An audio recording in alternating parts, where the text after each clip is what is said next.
ام المومنین سیدہ عائشہ رضی اللہ تعالیٰ عنہ فرماتی ہیں، ایک دن حضور کا دریا رحمت جوش میں تھا اور حضور نے فرمایا عائشہ جو مانگنا ہے مانگ لو۔ میں نے عرض کی یا رسول اللہ اگر آپ اجازت دیں تو میں اپنے باپ حضرت ابو بکر صدیق رضی اللہ تعالیٰ عنہ سے مشورہ نہ کر لوں؟ فرمایا کہ جاؤ مشورہ کر لو۔ میں اپنے والد گرامی کی خدمت میں حاضر ہوئی اور کہا کہ دریائے رحمت جوش میں ہے۔ حضور نے فرمایا عائشہ جو مانگنا ہے مانگ لو،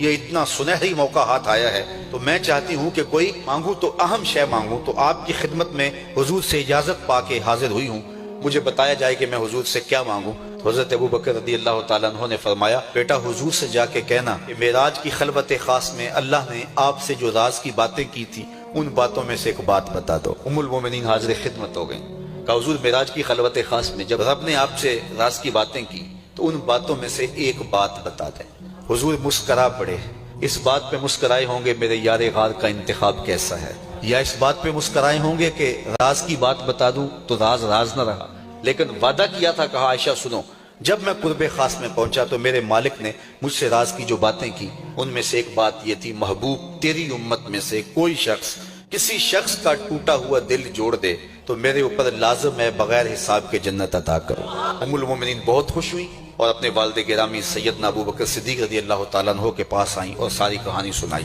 لیکن حضرت ابو بکر صدیق رضی اللہ تعالیٰ عنہ نے سنا تو رونے لگے۔ تو ام المومنین سیدہ عائشہ رضی اللہ تعالیٰ عنہ نے عرض کیا میرے والد گرامی یہ بات رونے والی تو نہیں ہے، ہم بسا اوقات کسی دکھی کے کام آ جاتے ہیں تو بخشش کا بہانہ ہاتھ آ گیا اور آپ اس پہ رو رہے ہیں۔ تو فرمانے لگے عائشہ اس کو معکوس بھی پڑھو، تصویر کا دوسرا رخ بھی دیکھو، اگر کوئی شخص کسی کا ٹوٹا ہوا دل جوڑ دے تو بغیر حساب کے جنت میں جائے گا، اس کا دوسرا رخ یہ ہے اگر کوئی کسی کا دل توڑ بیٹھے تو سیدھا جہنم میں جائے گا۔